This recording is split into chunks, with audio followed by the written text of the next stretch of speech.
Hey, we're live. Hey, Welcome everybody Hey, to RugRoast. what's going on? We got Sasha in the audience. Close the audience down. Sasha's the only one we need. I actually only do this show for Sasha. I don't care about anyone else. We should just record it and send it to Sasha each week. It's the only way he can get content in. He's got to listen to it like it's a radio station from the 1920s. Right? He's got it coming through on a radio. Or she, because Sasha could be maybe an old Asian lady. Well, he cusses at me like a Russian sailor, so I don't know if that's actually factual, but who knows? Could be. Yeah, he's got some good audio clips for sure. not just a regular sailor, a Russian one. Yeah. He's Bosnian, but he definitely sounds Russision for sure. That's probably a huge insult. I know nothing about geography. He's probably pissed off in the Discord right now, cussing me out.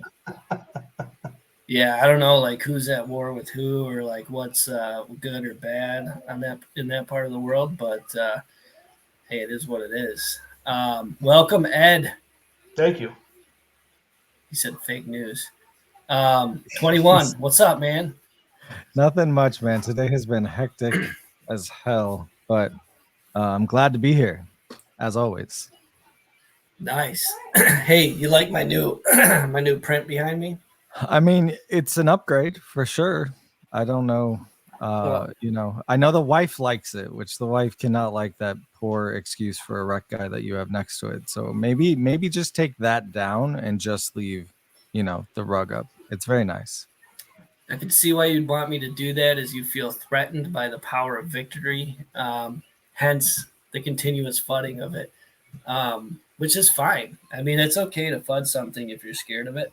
I don't blame you. I'm not scared of it. I just have to put you in your place every week. That's all. But I like the print. I like it's behind glass. It looks very lovely. I heard the wife likes it.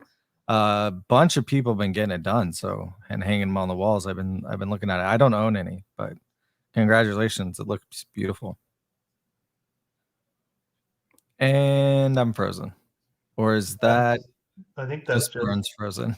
Okay. Yeah. You can't be frozen, Burn, because you're the one that's running all of it. So I wonder how quickly we still working. We are all going to get kicked out of this. So while we let Burn figure his life out, Ed, why don't you?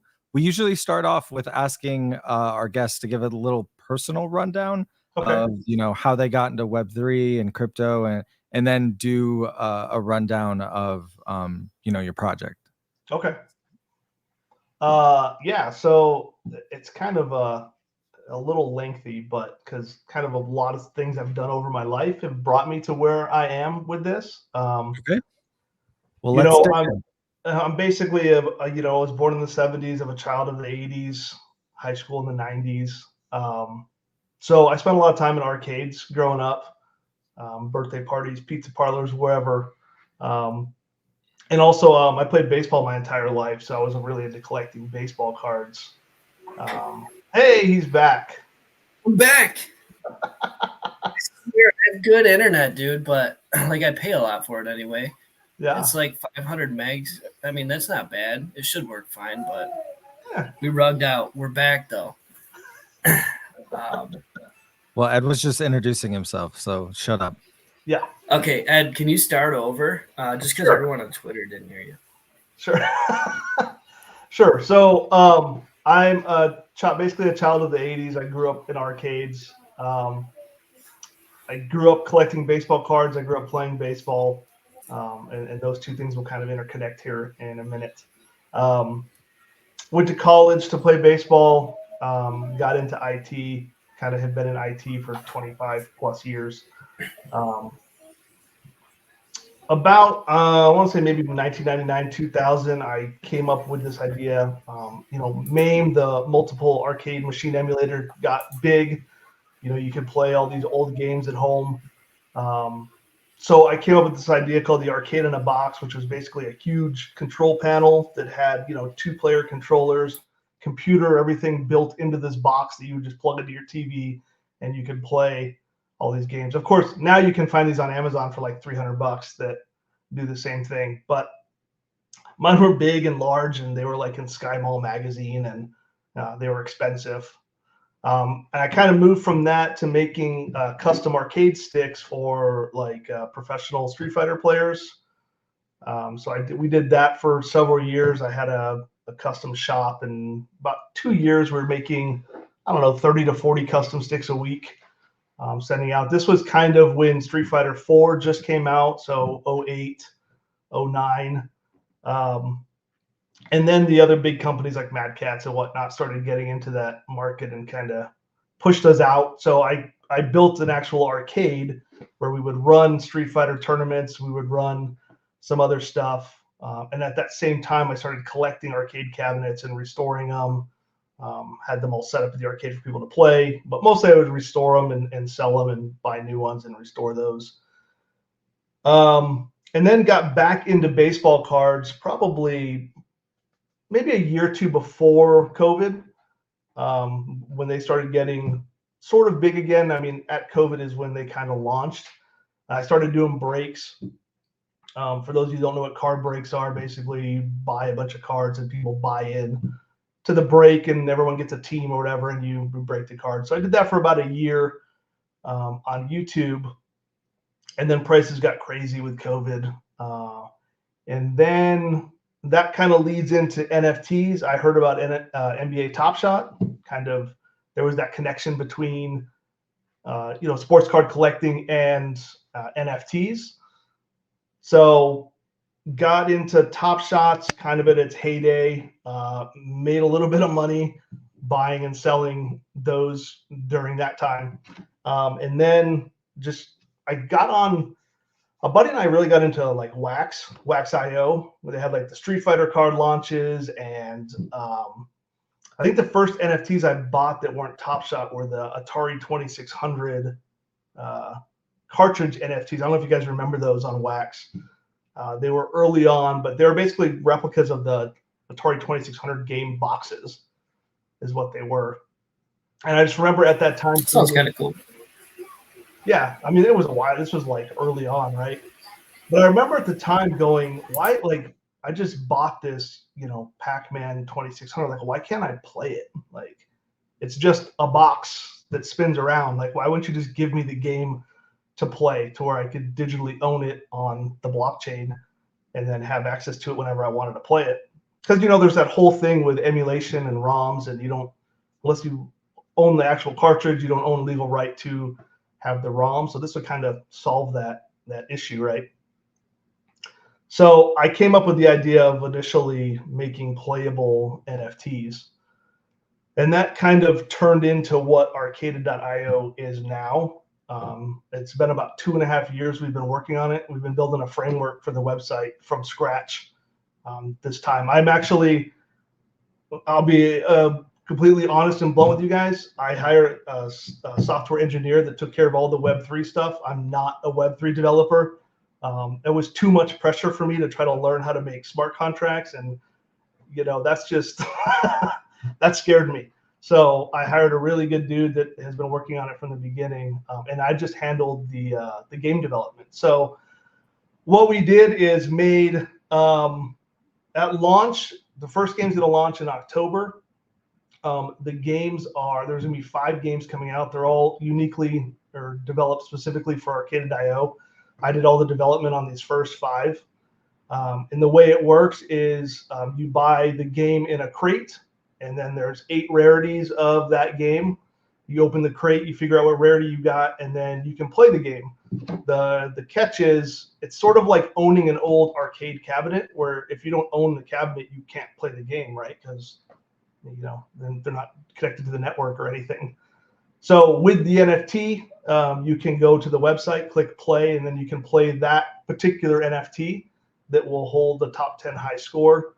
And then there'll be a global high score list as well for like all the games or all the cabinets of that particular game, right? So the idea kind of was to bring kind of that collectible, the arcade cabinet, all those kind of things together into one project, but making it as kind of as simple as possible for new people into this arena, I guess, because frankly, NFTs are confusing for for most people, right? I mean, even getting my parents up on my website, installing MetaMask, getting it set up, that whole process.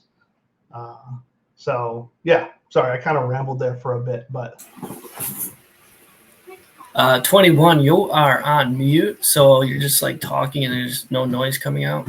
Yeah, that tracks. I was saying, mass adoption of normies is kind of where it's at, but the tech is, complicated and not there yet. I was gonna ask, so what parts of the game are on chain? What does that look like? So the games themselves are not on chain. They are hosted on an IPFS server. They are hosted server side. We have a bunch of anti-cheat elements put into it, so people can't be cheating with high scores and whatnot. Really, the only thing that's on chain is the NFTs themselves. So, and you said that the NFTs hold the top 10 highest scores for that NFT. Correct. Is that then put on chain? Like, is that in the metadata itself? Yes, I believe so. And then the rarities, you said there are 8 different rarities per game. Does that mean that there's 8 different instances of the game? Does it look different? No. So the gameplay itself is identical Okay. across the different rarities. The rarities are more just kind of the NFT. Kind of the way I try to explain it to new people is the NFT is really just like the key or the quarter that allows you to play the game. Gotcha. So from the website, when you go to your My Arcade and you click on your game and you click play, there's a transaction that comes up. It's a free transaction that verifies that you are the owner of that NFT before you can play it. That's cool. Yeah, I think something that might be interesting is that, and I'm not a game developer, so I don't know how complicated this might be. But for rarity level, if you link them to like a special color and just the accent color of the game that the rarity got to play was different, it could help with like promoting the rarity and the gamification. And like, if I took a screenshot and red is like the elite tier, then everybody knows that I'm playing the elite tier of the game. And nobody else has access to that, right? So it kind of just feeds into that kind of gamification mode that most of us like to lean into when we're looking at rarity. Yeah. But just a thought. Yeah, it would totally be easier to do because as of now, like when you get to the high score page of your game when you're playing it, like it shows you the rarity in the corner. Right. So making a little modification to the color of the background or something in game would not be difficult to do, and actually it can be done before we even launch. So yeah, it's a great idea. Maybe something to think about. Yeah, or even like a boost of something to make, like if you can't get like a really rare one, maybe you could like get an advantage in the game somehow, which I know that might be a little more difficult to do, but like as a gamer, you want to get an advantage any way you can. So if there's, if it gets really competitive and there's some that can give you a slight advantage over the other holders, people might be willing to trade those around quite a bit. Yeah.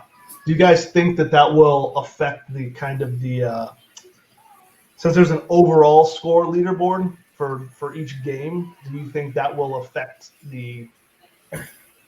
No, I mean, in my viewpoint, no, because look at other kind of Web3 games. Look at like Dookie Dash. Dookie Dash, you could get power-ups and stuff by, I think, using ApeCoin, but they all ran off of one leaderboard. So I don't think that necessarily affects it. It actually, for people that are chasing high score on the leaderboard globally, like that's also another incentive to trade for those rarer NFTs because it gives them a better chance to actually be able to accomplish that high score. Interesting. Okay. I like that. Yeah, there's a lot of gamification you can do for sure. Just to make it, I don't know, find ways to encourage rarity and more desirability among certain tokens in your collection.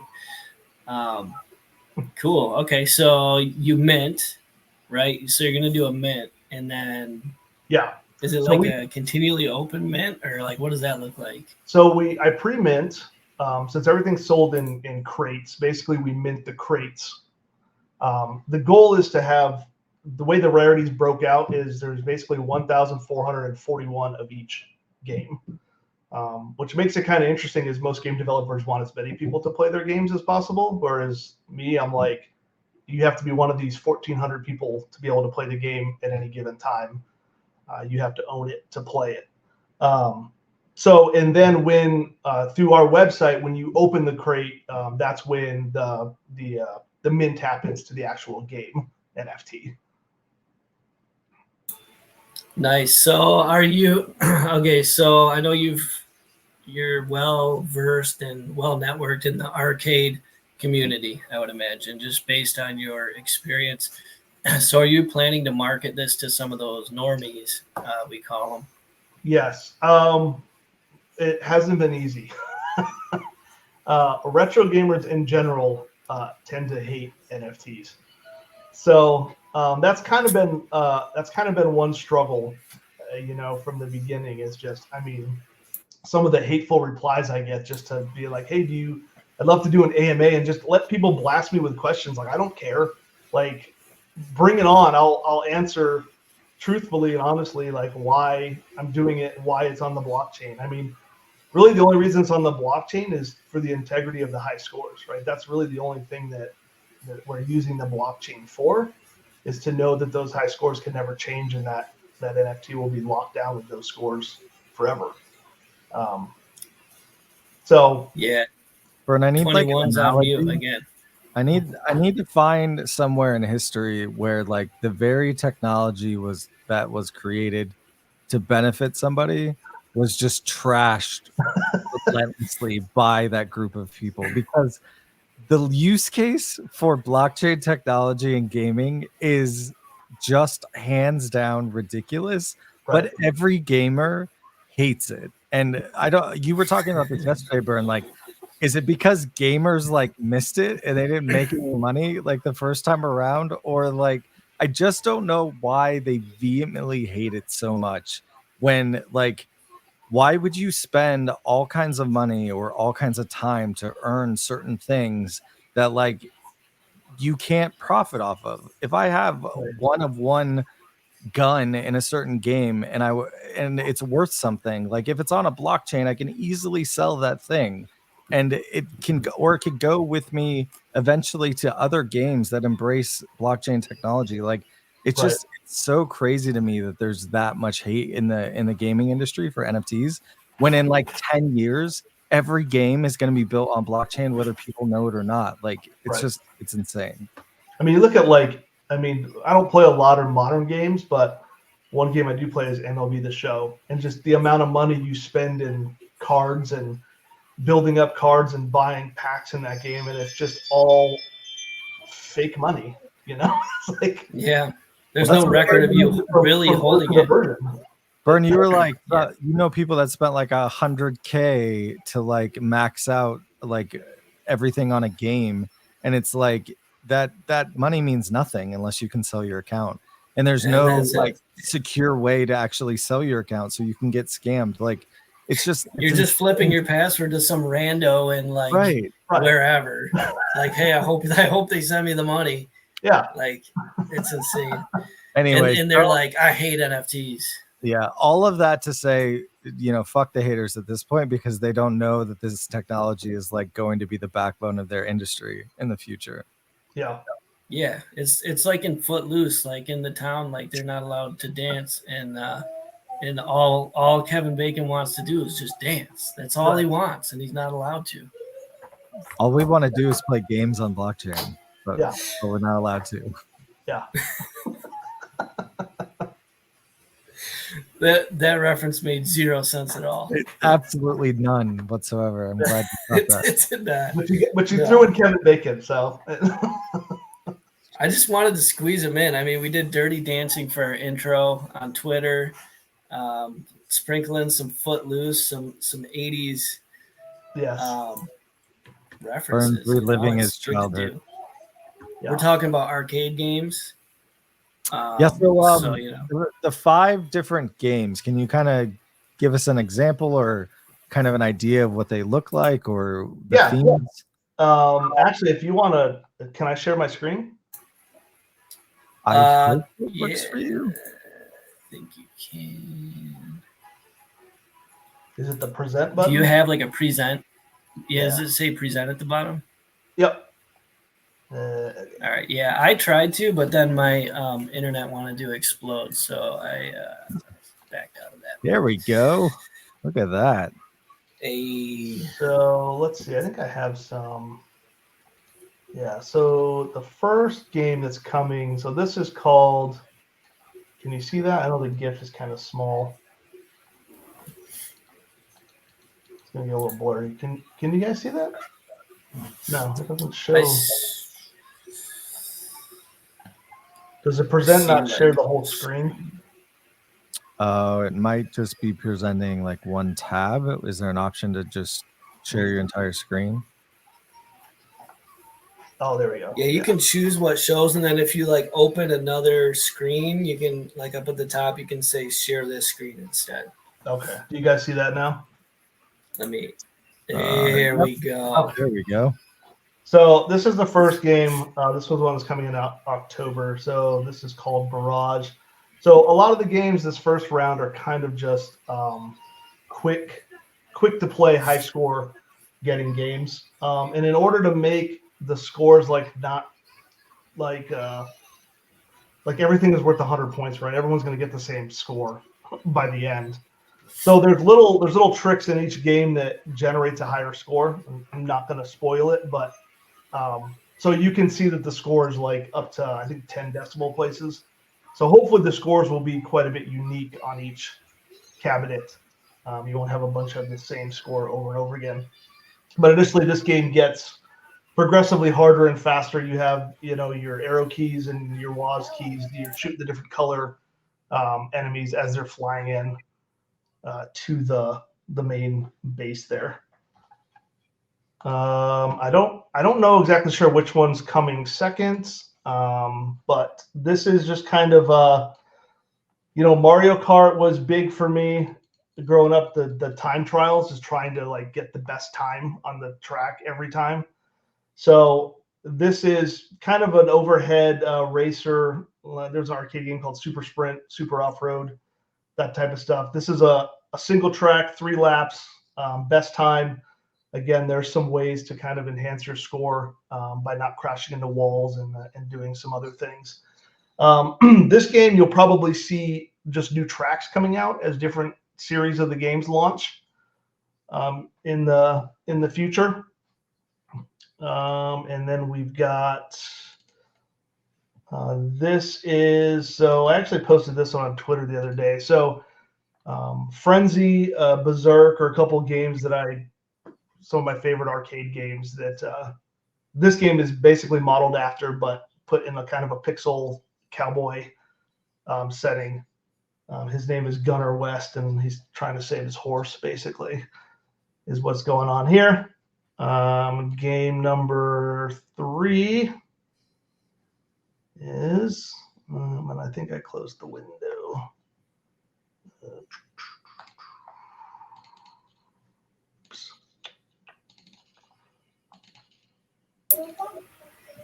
Gotta save my horse. So this is, at first glance, looks like kind of a blatant Asteroids ripoff. But again, there's some unique scoring features in it that kind of modify your score a little bit. This is called Mission to Mars. And then the last one, this one is called Wicked Wizard. This is kind of, I don't know how you kind of describe this game. It's kind of like a catch-em game. There's an older game called Kaboom, Egomania. This one is kind of a flip the script. The goofy king gets captured, and the princess is trying to save him. So you're basically collecting these fireballs and firing back at the wizard before fire lands and burns the king to death. So those are the initial 5. As if Burn didn't do anything all day already. If you get him one of these NFTs, he's never going to work again. Yeah. I don't work anyway. I mean, like I pretend, I'm really good at pretending to, but I don't know. So Yeah. these are the crates, kind of how they come. And then you have your NFT here, which there's music and background based on the NFT, based on the rarity. Then you can play it here, and then it also shows the scores for your game. And there's also a global score list where all the games will be listed here, and then that's kind of the global high score list. So are there any benefits to high score people? Are you doing like seasons where you're doing giveaways, or what does that look like? That's the plan. We don't have anything set in stone yet. Kind of want to get launched first and see where that takes us. But I really wanted to have the global high score list there. So we could in the future do some achievements, or when new games come out, the top 10 scores can get a free whitelist to the new games, or stuff like that. Definitely want to have some kind of achievements. I know achievements are big for gamers, for modern gamers. They like their achievements. So. Oh yeah, and achievements and skins. Yeah. I love skins. I don't know if you can do arcade skins that you like. Put a skin on your game or something. There you go. So how much are these going to cost? What's the price? So we're looking at right now the games. I'm leaning for about $20. You can do it's all on the Polygon network. The reason we're on Polygon is the only gas that customers have to use are when they open their packs or they open their crates. All the high score transactions, all that are done in the back end out of our pocket. So there's no scene gas fees after you opened the game and you're playing it. So it's kind of hidden a little bit, kind of like that Courtyard thing. I was watching that earlier. A lot of the back end transactions you don't see. So I'm leaning towards $20. You can pay Matic, credit card, or Ethereum on Polygon. And that'll be. So you pay credit. Oh, I was gonna ask, and that's every game, right? Every single game you would pay to get a new crate, like. Yes. Okay. I was Yes, gonna say if you wanted to buy 4 barrage crates, then it yeah, would be $20 per. Yeah. Okay, that makes sense. Go ahead, So I'm a normie. I want the game. I pay with my credit card. Does that automatically like create a wallet for me in the background so I don't have to do all the crypto stuff? Or no, unfortunately, we didn't get that advanced. I have basically tutorial videos that walk people through the steps. It's kind of the easiest way I could think to make it. Setting up MetaMask, how to use Coinbase to transfer Matic. Thankfully, Matic is on Coinbase now, so it's actually easy to get Matic into your wallet, because when I started this 2 years ago, it was not easy to get Matic in the US anyways. Yeah, a little painful. Yeah. Okay.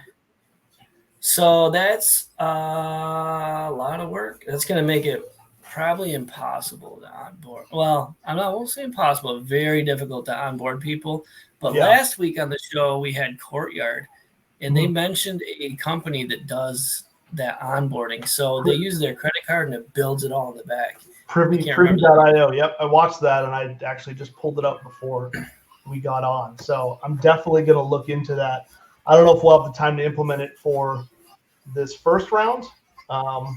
Maybe we will. The thing is, since you need Matic to open the packs, I don't know if we can just feed the wallets with some Matic ahead of time, like as they're created, or because I mean, it costs like 0.003 Matic or something to open a crate. It's not like it's super. Yeah, it would be really interesting, like to at least touch base with them, right? Because what Burn's alluding to is like the less things you have to have people do, the better your chances of actually this becoming successful. So if you can basically hide the Web3 technology behind the scene, and nobody really has to interact with it, then the better. And so like if somebody was going to use a credit card because they have no idea what Matic is or what a blockchain is, the last thing they're going to want to do is like use a credit card and then get instructions on like, okay, you need to set up this wallet and you need to fund this wallet, and then you're going to need to be able to do this.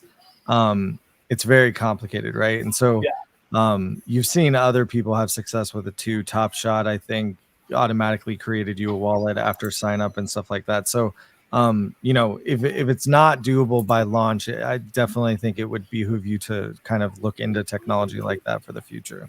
Okay, definitely will. Yeah, I didn't even know it existed until I watched that Courtyard thing, and I was like, oh, okay, that would be very nice.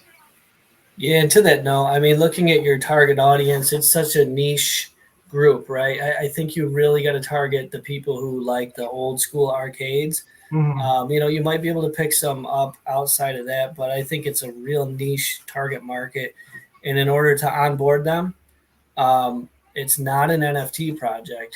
You're, I would probably phrase it as like arcade games that are limited supply that you actually own online. You know, just find a way to word it without saying NFT, blockchain, or crypto. Keep those words right out of it, and maybe that's how you onboard them. But in order to do that, you got to have that seamless process at mint or purchase, and it's all got to be done on the back end. Even if that means you throw like $500 worth of Matic in a wallet to just feed that, I mean that should last you a long time. Yeah. You got to make it so it's not crypto and not NFTs. You got to Trojan horse them in, I think. I love how this is a crypto Web3 show, and the advice we give every week is buy the technology. Don't let them know. Yeah. Don't tell people what you're actually doing. Don't You got to trick them. be honest with anybody. Lie to them from the beginning. See, and then you wouldn't have to have any of those questions from those gamers if you wouldn't have said Web3. You could have just said, I'm releasing this cool version of a project where you're going to get to play old school, you know, games that I came up with that look like games from the 90s or the 80s. And then in 3 years, you're like, haha, it was Yeah, exactly. blockchain all along. Exactly. Suckers. Suckers. Gotcha. Yeah, I think dishonesty is a key ethos of Web3 in our culture. So you definitely want to hit that as hard as you can. Yeah. Until they click the to dishonesty. Every time we have a show, I have to say a disclaimer verbally for Burn Doggler's degenerate habits. Don't lie to your customers. Just not. They don't need to know the technical details. Right. Of what's going on. Speaking of degenerate and I actually, you kind of got me into this. 21 is I've been gambling on Rollbit, doing some leverage trades. But we can talk about that later. Come talk to me. Come talk to me in a month. You'll lose it all. You'll be down to nothing. No way. I'm gonna turn $300 into. You're not Mando. Knock it off. You're not Mando. Knock it off. Dude, I've got a pretty good British accent. I'm not going to do it right now, but I think if I just start speaking British accent only and like reading a lot and like being smart. I got locked out of my Rollbit account and I'm trying to get back into it because I won $100 from Mando the other day and I can't claim it until I can log back in. Send me the password. I think I can probably get in. Just shoot me your password and yeah. Take care of that for you. But what else, Ed? What else should we know about the launch? It's coming in October. Do you guys have a set date? Not yet. I'm probably going to get to that probably the next couple of weeks. Right now, we launched. I kind of did a pre-launch. They're called posters for each one of the games we made. So whether you know it or not, back in the day, they made arcade flyers. This is the people that made the game would send to the coin operators to be like, hey, buy my game, right? Because they're selling these arcade cabinets. So I kind of designed these 5 flyers for each one of the games. They're more like movie posters, I guess, than flyers. So we do have those. They're kind of sold in the same way. They're sold in a poster tube, but they're all bundled in. Like you're not just buying one game. You're just buying a tube, and then you're getting one of the 6 rarities of one of the 5 games. But I also threw into those tubes golden tickets for each of the games. So if you can redeem a golden ticket to get an early access beta cabinet for each of the games, like 3 or 4 days before it launches officially. So little Willy Wonka thrown in there. And then the tubes are only $1. There's like 1.8 Matic or something right now. And those are on the website. I think there's about 2,300 left. So yeah, I like that. I like that you're staying true to kind of the classic gaming experience back in the day that you're familiar with. It definitely niching down to a particular target audience, I think, is really good, especially when it comes to gaming like this. It's like a cult following, so I think it should be pretty easy for you to find a target audience once they all find you, basically, and spread like wildfire. And that gamification experience is always nice. Early access is nice. People want those little perks when it comes to supporting an NFT project. So yeah, I think that's great. I wish you all the best of luck while you're launching. It seems like you guys will have run through stuff from a Web3 experience, like launching an NFT, getting people to buy it, revealing all of that stuff in the background. So it seems like that might have been used also as a dry run, so that when you do launch, you've already know that the stuff's going to work, which I think is also really smart. yeah. It's So, exactly why we built the posters the way I did, because I wanted to make sure, and it would get people on board with the difficulty of getting on board. If they get on board with the posters, then they're already there when the games come. I think that's really, really smart. A lot of people they put all their eggs in one basket. They're going to launch a project and they're going to do all of these things on day one. And then if there's a technical problem, you get delays or it doesn't work properly. And so onboarding people beforehand, making sure all your contract stuff and language, Web3 language behind the scenes works properly beforehand, just ensures that you'll have a smoother launch. So I think that was really smart. Yeah, and we've been at this for, like I said, about 2.5 years. And we have a test net, we have a staging net that's basically live, but not public to people, so we can test everything with real money and real crypto and everything before everything launches. So the launch date initially this was going to come out in 6 months, right? And then it was a year, and then a year and a half. Right. And I'm just like, I don't want to keep making these promises of when it's going to come, and then it not come. And I don't want people to be buying in and then it gets rugged and never comes. Like, I want to make sure that it's built and ready to go. For those of us who aren't fortunate enough to do Web3 full time, the hours, it's complicated to get the work done after work or after family time. Work-life balance is rough, and so the hours of development time just kind of creep up on you, and that 6 months then turns into 2 years. But it is I think this space needed to learn some patience. The rate at which people were developing and launching stuff led to a lot of things launching and then not working or breaking, or they were launched just to be a scam. And if people were ever familiar with how long a development process is for most companies or most gaming companies, like, they're not releasing things in a 2 to 6 month time frame. They're releasing things in multiple year to 5-year time frame, depending on the development. So yeah, I don't knock you for taking the time. I think that you want to get it right for the people that want to stick around, and the people that have stuck around are kind of the community you want anyways. So What's your score, 21? Ooh, what's my score? I really like what's my score? Okay, I'm gonna give you a 7.420. I'm gonna do that because I'm a degen, and I like that you're so niche down, and it's a small supply for the costs that you're associating with it, right? So like $20.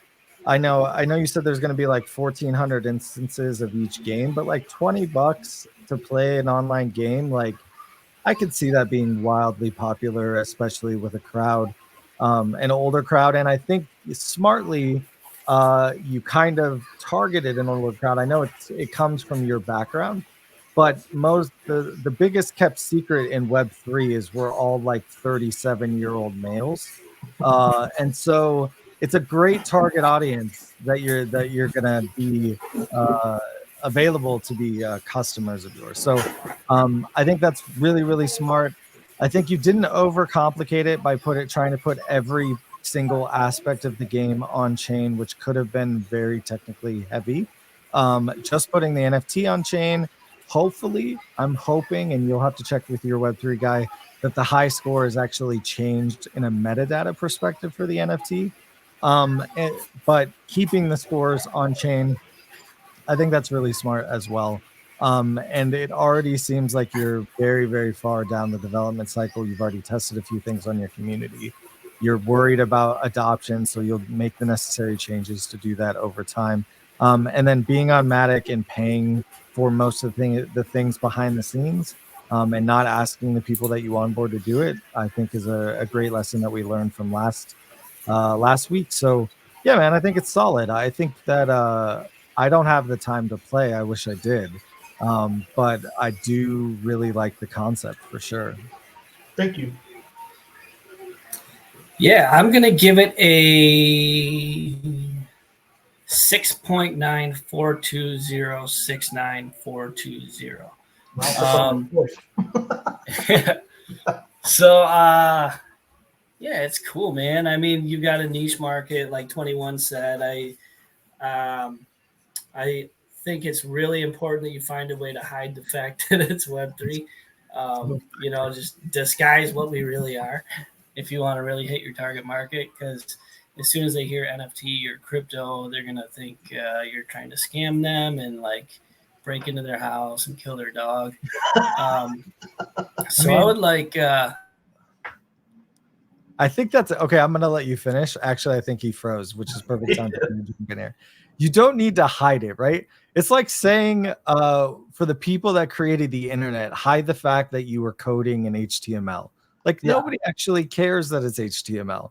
Like nobody knows what HTML is, but they use the internet all the time.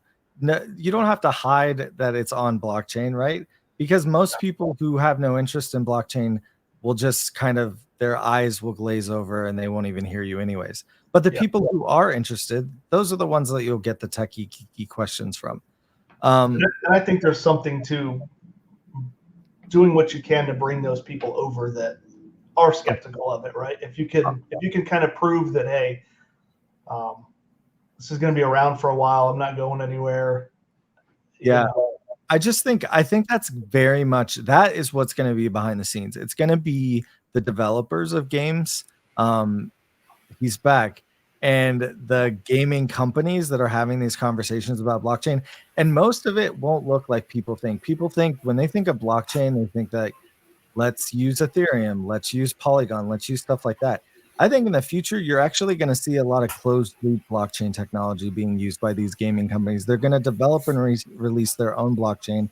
They won't be interchangeable. You'll have to do everything internally. And that's where it'll start, because people want to be very protective. These large gaming corporations will want to have control over everything. So I think it's very much a developer's conversation. But I think you're right. I think starting blockchain gaming now just kind of ushers in the next era of game developers using this technology to create their games and run their games on in the background. I rudely interrupted you, Burn, but then I realized you were frozen, and I also realized that. Bitch. So, is there anything else you want to say? Yeah. Okay. First, guess what? What? I was coming to you live from Japan, so I had to disconnect my VPN. That's I think we're good now. Problem. He's been gambling in the background on the VPN. And I just had it connected. The screen keeps freezing. Yeah. So it'd be cool if that also translated everything I said to Japanese. But it doesn't. Sponsored Someday by AI may enable it. Yeah, for sure. But anyway, yeah, hide the fact that we're crypto. No NFT talk. He's gonna go back and watch this later. The part he missed when he got cut off. Right. I literally told him not to listen to you. I know you did, and that's why I just reemphasized that. So yeah.